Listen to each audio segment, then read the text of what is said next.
In a previous Nintendo Direct, Game Boy and Game Boy Advance games were added to the Nintendo Switch, which is very cool as it gives me a way to finally play Mario Kart Super Circuit. So in this video, I will finally be ranking every track in Mario Kart Super Circuit from worst to best. These tracks will be ranked based on how fun they are to play, and the rankings will reflect my own opinions. I won't compare these tracks to remade versions of them in later games such as Mario Kart Wii or Mario Kart 8. Each track will also be given a score between 1 to 5 stars, so we can do some maths to determine which cup has the best tracks at the end of the rankings. Now, let's get to ranking these tracks. Snowland, the only track I will be giving a 1-star rating for in this game. And to be honest, this is easily the worst track in Mario Kart Super Circuit. It's a very simple snow track that's not very creative, and it's really annoying to race on. The whole track is very slippy since you are racing on ice, and don't get me started on the stupid amount of screen shake on this map. It's incredibly jarring, really unnecessary, and most importantly, really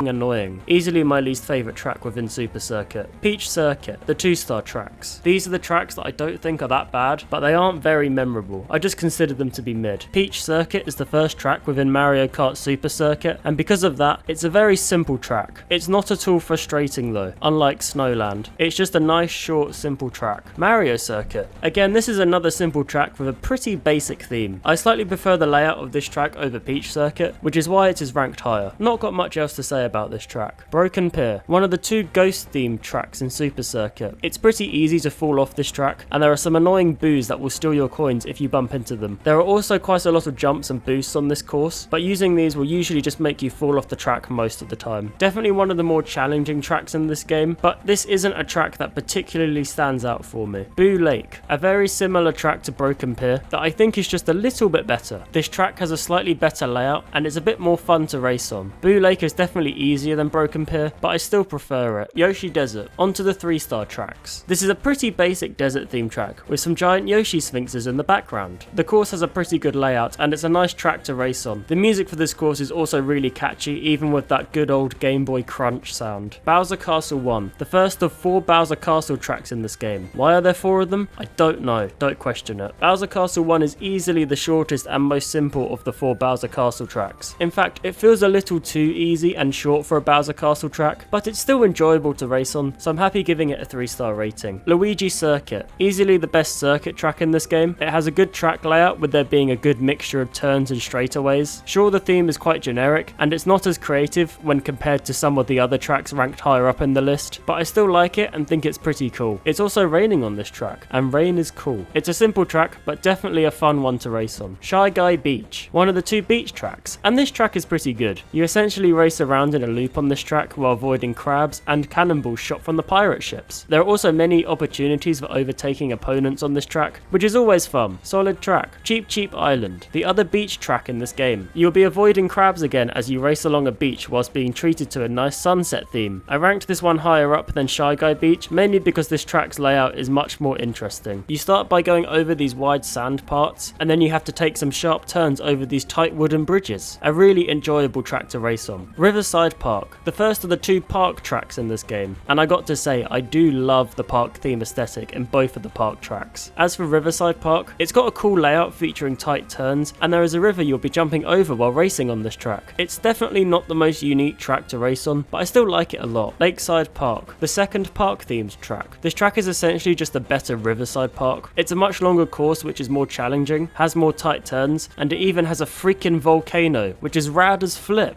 Very cool and fun track. Bowser Castle 2, the second Bowser Castle track, and this one is essentially the same as the first Bowser Castle track, but a lot longer and better. It's a much harder course than the first Bowser Castle track as well. There are a lot more thwomps on the track and more jumps to take, meaning there are many more opportunities to fall into the lava. The creepy Bowser statues in the background also really add to the atmosphere of this track. A much more enjoyable track to race on compared to the first Bowser Castle track. Bowser Castle 4, the 4-star tracks. We're going to start getting onto the really cool and unique tracks now. Here we have yet another Bowser Castle track, and in my opinion, this one is the hardest Bowser Castle track out of the 4. Lots of sharp 90-degree turns, thwomps, jumps, and there are loads of places where you can easily fall into the lava. It's also the longest Bowser Castle track by far, and probably one of the longest tracks in this game. This is one of the most challenging courses in the game, but racing on this course is always very hectic and fun. Bowser Castle 3, the final Bowser Castle track, and this one feels the most unique out of the 4 Bowser Castle tracks. This this time, we are racing outside the castle instead of inside the castle, which makes for a more unique theme compared to the other 3 Bowser Castle tracks. It's got all the same elements as the other Bowser Castle tracks, and even though this isn't the most challenging Bowser Castle track, this one feels like the most fun track to race on. Overall, this feels like the best Bowser Castle track to race on, and when I want to pick one of the Bowser Castle tracks to race on from this game, this one is usually my first pick. Also, if you want a fun drinking game to play, rewind the last minute of this video and take a shot every time I say the phrase Bowser Castle track or Bowser Castle tracks. Hope you don't end up in hospital. Rainbow Road. Yeah, that's right, it's Rainbow Road time. This is easily the hardest course in Super Circuit. It's very easy to fall off this track as there are lots of dash panels and ramps on the course that can easily send you flying off the course if you aren't careful. If you are good though, you can use these track's features to your advantage to take some massive shortcuts, which are very difficult to pull off, but they feel very rewarding if you manage to do them. I will say, however, that I'm not a big fan of the theming for this Rainbow Road. Bowser's castle floating ominously in the background and the thunderclouds spitting out lightning creates a more evilish tone and atmosphere for this course, which I don't really like. But this is just a minor nitpick I have. It's not one of the best Rainbow Roads in the series, but it is Rainbow Road, so you're always in for a good time when racing on this course. Cheese Land! These last 4 courses we have left to rank are some of my favourites in Super Circuit, as they all have unique themes, and these tracks feel like the most creative tracks within the game. Cheese Land is essentially a whole track made of cheese, which is pretty much what you would expect from the name of this track. There are also some space elements mixed into this track's theme too, which I love. It stops this track from feeling like a generic desert themed track with extra added cheese. The little mice that you encounter along the track are also great and very cute. I want to cuddle them. I love this track and it makes me want to eat cheese every time I race on it. Oh, and a special shout out to the music for this track too, as it's an absolute bop, even with the Game Boy crunch sound. Ribbon Road. This is probably the track with my favourite theme in this game. You race on a ribbon in a castle, which I presume is Peach's castle, and the castle is decorated with more ribbons and giant presents. The track layout is pretty good, and there are also parts of the track where you jump over parts of the course. Sure, this course is, to be honest, pretty easy, but it's still a fun track, and I respect the creativity that was put into creating a completely unique track. It's definitely one of the most memorable tracks in this game, which is why I ranked it at the number 3 spot on my list. Sunset Wilds, the runner-up of this list. At first, this track feels like a generic desert track set against the beautiful sunset backdrop. There are lots of obstacles to avoid on the track while racing, such as rocks and cactuses, and there are lots of cool features on the course, like boost panels and Shy Guys and tents. The secret to why this track is so good though, is that as you race, the time of day changes depending on what lap you are on. This is a great unique feature, and this was one of the first Mario Kart tracks to have something change within the track on different laps, and it's why this track earned the runner-up spot on this list. But now it's what you've been waiting for. The track ranked at the number 1 spot on this list, and my favourite track in Mario Kart Super Circuit is Sky Garden. I absolutely love this track. This is the only track I'm awarding a 5-star rating to, and let me tell you why. To start with, the theming for this track is incredibly unique, taking place in the sky on the clouds with some beanstalks and a blimp in the background. The theme alone makes this track already feel very memorable, but it gets even better. The music is absolutely beautiful, even with it only being about 40 seconds long and with it having that classic Game Boy crunchy sound. Sky Garden is certainly not one of the most challenging courses in the game, but it feels incredibly fun to race on. I think one of the main reasons I love this track so much is because it just feels so relaxing to race on. The combination of this course's theme, music, uniqueness, and simplicity is why this course is my favourite track in Mario Kart Super Circuit. Okay, every track has been ranked, so now let's have a quick look at which cup has the best tracks in the game. I've used the star rating system to calculate an average score for each of the cups, and here are the results. As you can see, Thunder Cup was the clear winner here with a score of 3.75, which makes sense as that cup features some tracks like Sky Garden and Sunset Wilds, which are both fantastic tracks. In second place was Special Cup with a score of 3.5, Star Cup was in third with a score of 3, and tied in last place were Mushroom Cup and Flower Cup, both with a score of 2.75, which to be honest isn't that bad of a score, so all the cups scored pretty well here. Finally, I took all the star ratings from each track and did some maths to work out a score for the quality of the tracks overall within Mario Kart Super Circuit, and that score ended up being 3.15, which I've rounded up to 3.2. This is actually a much better score than what I thought Super Circuit would get, and we should take into account that this game was for the Game Boy Advance, a portable device. So with this being the first portable version of Mario Kart, I would say that Super Circuit overall scored very well here. And if you want to know how I ranked every track in Mario Kart 64, before, then click on this video right here.